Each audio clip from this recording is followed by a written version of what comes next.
today, and we are going to look at three women. One of the women is Abigail, Sarah, and Mary, mother of Jesus. As the topic indicates, we are looking at the beauty of a woman who fears the Lord. The Proverbs 31 kind of a woman. And to get the story of Abigail, we're going to read 1 Samuel chapter 25, verse 3. And first of all, to get a preview of Abigail, Abigail was the wife of Nabal.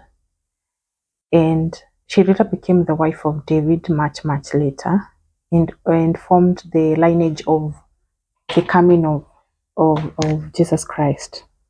Abigail is described as a very beautiful woman. Samuel chapter 25, verse 2. Then David went down to the desert of Maon.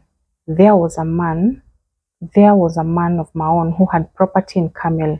He was very wealthy, owning 3,000 sheep and 1,000 goats. At the time, he was present for the sharing of his flock in Carmel. The man was named Nabal. His wife Abigail then was an intelligent and attractive, but Nabal himself, as a celibate, was harsh and ungenerous in his behavior. When David heard in the desert that Nabal was sharing his flock, he sent 10 young men, instructing them, "Go up to Carmel, pay Nabal a visit, and greet him in my name. Say to him, 'Peace be with you, my brother, and with your family, and with all who belong to you. I have just heard that shearers are with you. Now, when your shepherds were with us, we did them no injury, neither did they miss anything all the while they were in Carmel. Ask your servant, and they will tell you so. Look kindly on these young men, since we come at a festival time. Please give your servant and your son David whatever you can manage.' When David's young men arrived, they delivered this message fully to Nabal in David's name, and then waited. But Nabal answered the servant of David, 'Who is David? Who the son of Jesse? Nowadays there are many servants who run away from their masters. Must I take my bread, my wine, my meat that I have slaughtered for my own shearers, and give them to men who come from I know not where?' So David's young men retraced their steps, and on their return reported to him all that had been said. Thereupon David said to his men, 'Let everyone guard on his sword.' And so everyone, David included, guarded on his own sword.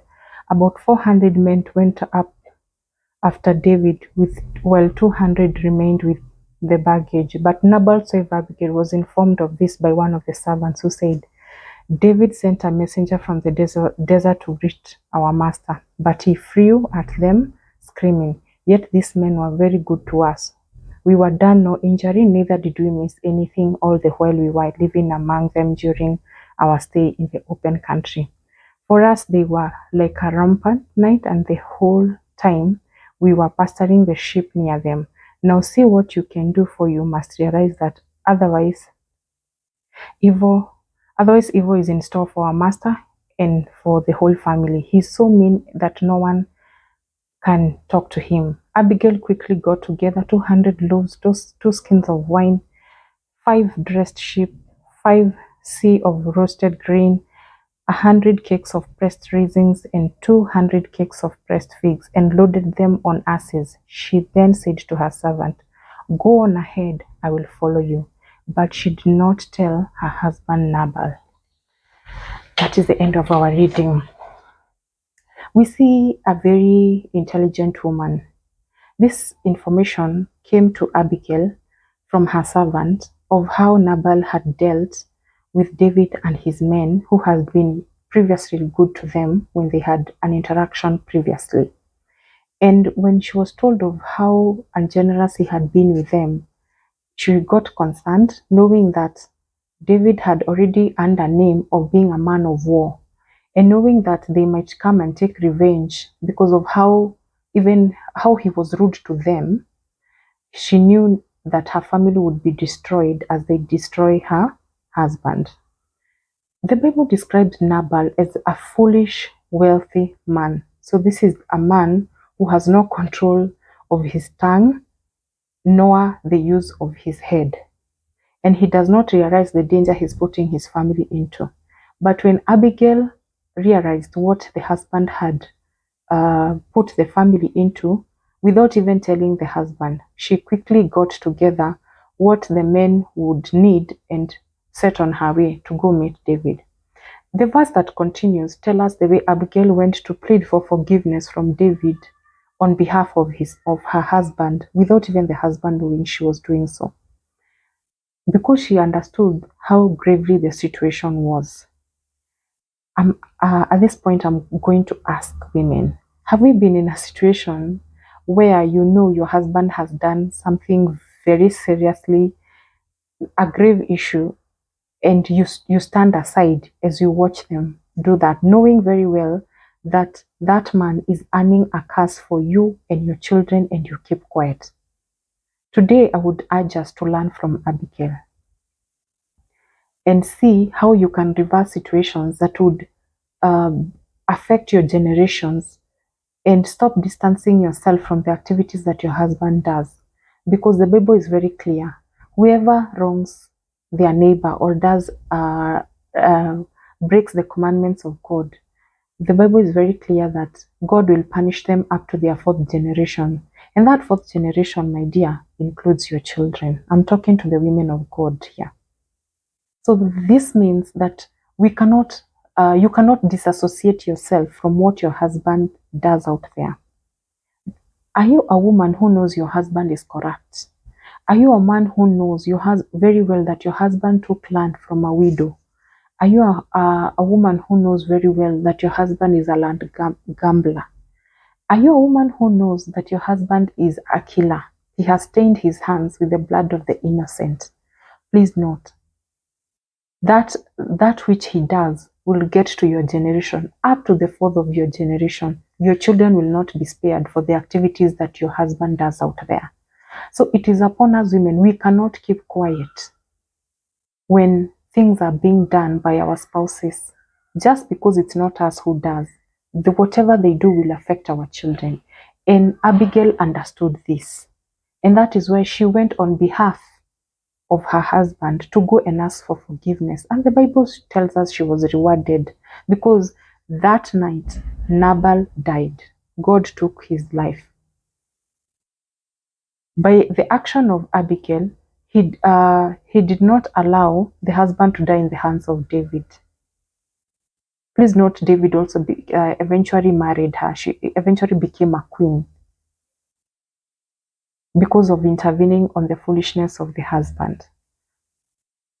So this is what it means to be women of God. We cannot stand by as our spouses do serious mistakes or funny things that can affect our generation and affect all of us. Because when revenge comes, when God comes to avenge the innocent, it is not him who will only suffer. You will also suffer in the mix, because when you see your children suffer the mistakes of your husband that you are not part of, it will not be easy for you. So there's nothing like his mistakes and her mistakes. You're one. Anything affecting him will affect you. That is why Abigail is called a woman, an intelligent woman, because she understood this. The other woman that I want to look at is Sarah. Sarah, I'll just give the verse and you can go look it up. This is Genesis chapter 20, verse 2 to 7. The story is that Abraham and Sarah had gone to visit a king, and while they were there, Abraham said that actually had a discussion with Sarah to tell Sarah not to tell Sarah not to agree to be his wife. In short, when they go to meet the king, he should not agree that they are a couple. This is chapter 20 from verse 2 to 7. That was they had gone to the region of Negev, and they stayed in where he settled between Kadesh and Shah. And he said to his wife Sarah, "Please tell Abimelech, king of Gerar, that you're my sister. Do not say that you're my wife." If it were in our times, and your husband is telling you, we're going to a certain place, and when we are there, do not admit you're my wife. It would look suspicious, right? It would look funny. But can you imagine Sarah said nothing? And the lie for her being the sister stayed on. And in her silence, God intervened. She fought. He fought for her. Because what these kings used to do, they were known to be very mischievous kings. They used to take women by force. They used to do very, very funny things to women. And imagine Abraham was willing to surrender Sarah to that. And Sarah said nothing. May God give us that kind of silence. The silence that you can